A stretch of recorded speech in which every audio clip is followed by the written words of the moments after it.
নমস্কার ওয়েস্ট বেঙ্গলের সমস্ত এএসএম এবং বিএম। আমি ডক্টর চৈতালি রয়। তো আগের ক্লাসটা ছিল আমাদের অ্যাবাউট আর্থ্রাইটিস। আজকের ক্লাস হচ্ছে অ্যাবাউট পাইলস। তো আমি আশা করছি আপনাদের কাছে একটা কপি আর পেন থাকবে, যাতে আপনারা আপনাদের ইম্পর্ট্যান্ট পয়েন্টসগুলো লিখে রাখবেন। So let's start the class. So এটা হচ্ছে ফার্স্ট আমরা দেখব হোয়াট ইজ পাইলস। পাইলস কি? পাইলস কি না, পাইলস মানে হচ্ছে আমাদের বডিতে একটা রেকটাম আছে, যোনটা কি পার্ট অফ এক্সক্রিশন সিস্টেম। ওতে কি হয়, যদি আমাদের রেকটামের নিচে ফুলে গিয়ে থাকবে বা সুজন হয়ে গিয়ে থাকবে, সুজিত নাসিকাগুলো যদি ফুলে গিয়ে থাকবে, বা জোনটা কি হয় না, খুব ব্যথা করে আর খুজলিও হয়, আর দেখবেন বা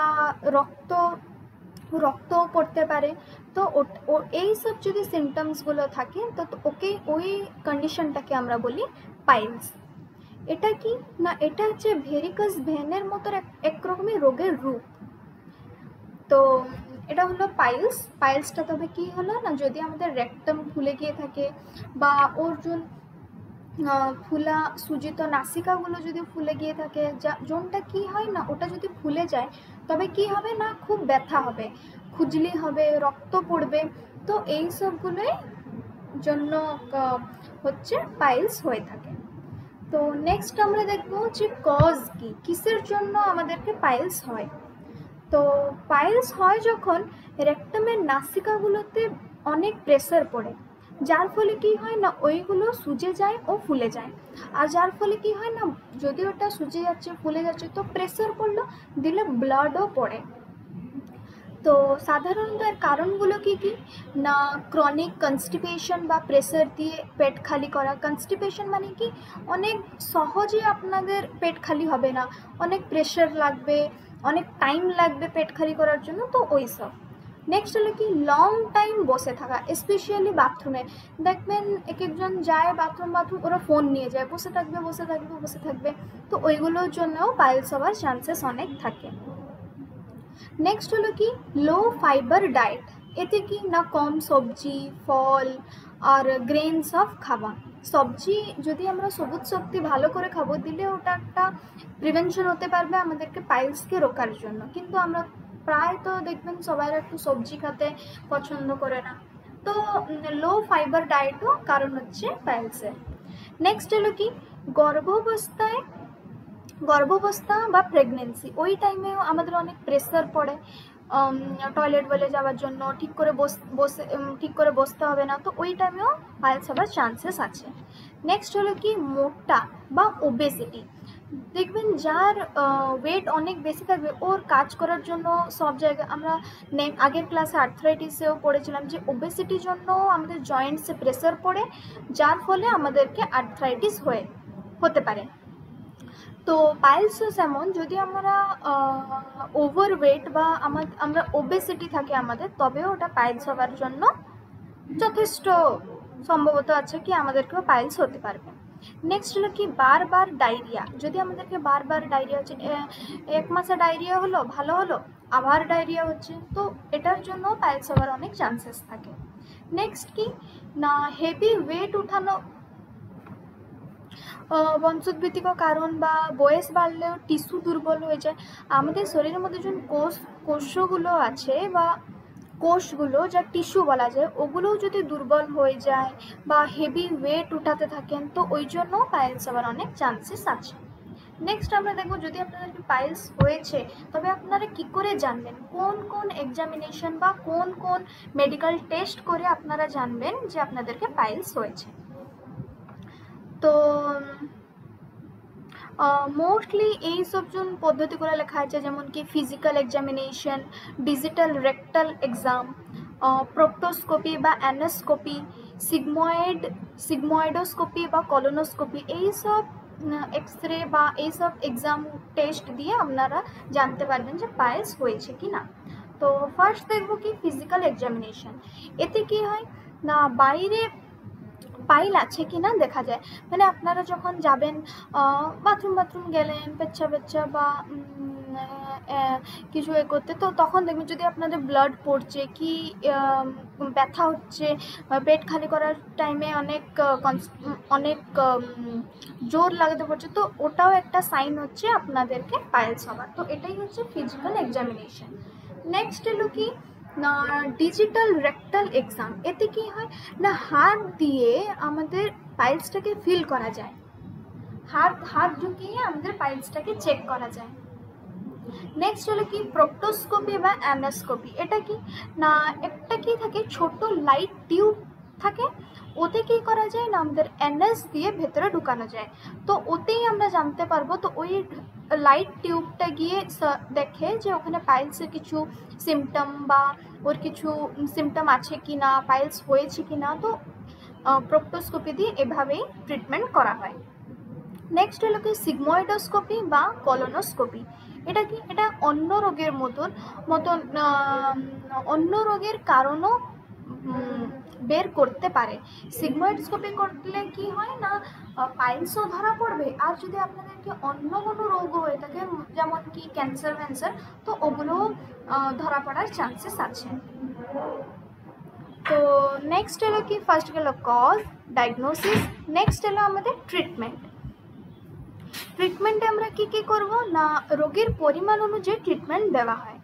তো ফার্স্ট কি হলো না চেঞ্জ ইন লাইফস্টাইল, যোনটা কি হচ্ছে মোস্ট ইম্পর্ট্যান্ট রুল, যোনটা কি সব ডিজিজের জন্য অ্যাপ্লিকেবল। কি ওটা না লাইফস্টাইলে পরিবর্তন, যেমন কি হাই ফাইবার ফুড খাওয়া, ফল সবজি ওগুলো সব খাওয়া। তো এটাই হচ্ছে আপনারা যদি আপনাদের লাইফস্টাইলের মধ্যে আনেন তবে পাইলস হবার অনেক চান্সেস কম থাকে।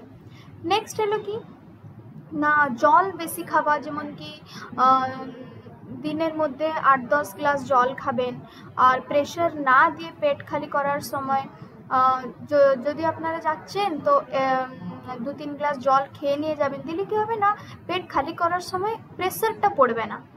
তো নেক্সট হলো কি না জল যখন খাবেন তো গরম জল করে একটু খাওয়া অভ্যাস রাখা, 10-15 মিনিট বসে থাকবেন, ওর পরে একটু গরম জল খাবেন, উষুম জল। নেক্সট হলো কি আর এক্সারসাইজ করেও কনস্টিপেশনে দূর রাখা যেতে পারে, যদি আপনারা রেগুলার এক্সারসাইজও করতে থাকেন দিলেও কি হয় না আমাদের কনস্টিপেশনটা কম হয়। তো নেক্সট হলো কি মেডিসিনে কি হয় না যেমন কি আছে ক্রিম বা অয়েন্টমেন্টও আছে, ব্যথা ও খুজলি কমায়, যাতে কি আমি বলেছি যদি আপনাদেরকে পাইলস হয়েছে তবে রেক্টামের নিচে ব্যথা হবে, খুজলি হবে, তো মেডিসিনের মতো আমরা কি করে ওকে কম করব না আপনাদের অয়েন্টমেন্ট আছে যোনটা কি করবে না ব্যথা আর খুজলিটাকে কমাবে। নেক্সট হলো কি বা অনেক পেন রিলিভারও আছে যেমন কি প্যারাসিটামল, ওগুলোও কনজিউম করা হতে পারে। নেক্সট হলো কি নন সার্জিক্যাল ট্রিটমেন্ট।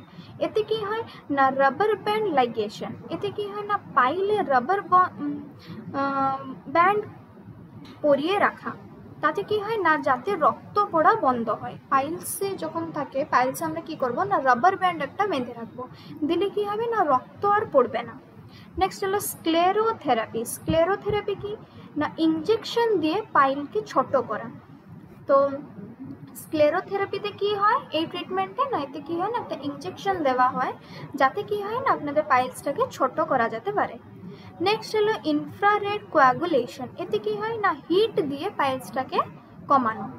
নেক্সট হলো কি এগুলো গেল নন সার্জিক্যাল ট্রিটমেন্ট। নেক্সট আসবে সার্জিক্যাল ট্রিটমেন্ট। আর সার্জিক্যাল ট্রিটমেন্ট কখনো যদি আপনাদের পাইলসটা অনেক বেড়ে গেছে আর বেশি খারাপ অবস্থায় এসে গেছেন তো তখনই সার্জিক্যাল ট্রিটমেন্ট করা হয়। ফার্স্ট হলো কি সার্জিক্যাল ট্রিটমেন্টে কী আসবে হেমোরয়েডেক্টমি কি না অপারেশন করে পাইলসকে কেটে ফেলা। হেমোরয়েডেক্টমিতে কি হয় না যদি আপনার পাইলস হয়েছে আর ওটা অনেক বেড়ে গেছে ওখানে কি হয় না পাইলসটাকে আমরা ওরা কেটে বের করে দেবে। নেক্সট হলো স্ট্যাপল হেমোরয়েডোপেক্সি, এতে কি হয় না পাইলসকে ঠিক জায়গায় তুলে রাখা। তো নেক্সট হলো লেজার সার্জারি, এতে কি হয় না নতুন বা কম ব্যথাও তাড়াতাড়ি রিকভারি হতে পারে। লেজার সার্জারিতে কি হয় না এতে কম ব্যথায় আপনারা তাড়াতাড়ি ভালো হতে পারবেন। তো এগুলো থাকলো আপনাদের সব ট্রিটমেন্ট, যেমন কি changes in lifestyle, medicine consume, proper medicine ট্রিটমেন্টে থাকা, non surgical treatment and surgical treatment. Next আসবে কি না, আমাদের আসবে next Ayurvedic treatment for piles. এদের তিনটা জিনিস আছে। ফার্স্ট হলো ত্রিফলা চূর্ণ। ত্রিফলা চূর্ণতে কি হয় না, এটা কি করে না, পেট খালি করতে সাহায্য করে। আপনাদেরকে আর পেট খালি করার জন্য প্রেসার পড়বে না। এটা খেলে কি হয় না, পেট যেমন নর্মালি হয়ে যায় তেমন পেট খালি হয়ে যাবে। নেক্সট হলো কি অ্যালোভেরা। অ্যালোভেরা কি হয় না, যখনখানে আপনাদেরকে সুজন বা ব্যথা বা খুজলি হতে গেলে ওখানে অ্যালোভেরা লাগালে একটু ভালো লাগবে। তো নেক্সট হলো কি নিম বা হলুদ। এটা কি করে না, এটা সুজন কমায়। আপনারা তো জানেন অ্যান্টি ইনফ্লামেটরি ইফেক্ট আছে হলুদের মধ্যে বা নিমে। তো এটা কি করে, আপনাদেরকে সুজন কমানোর জন্য সাহায্য করে। তো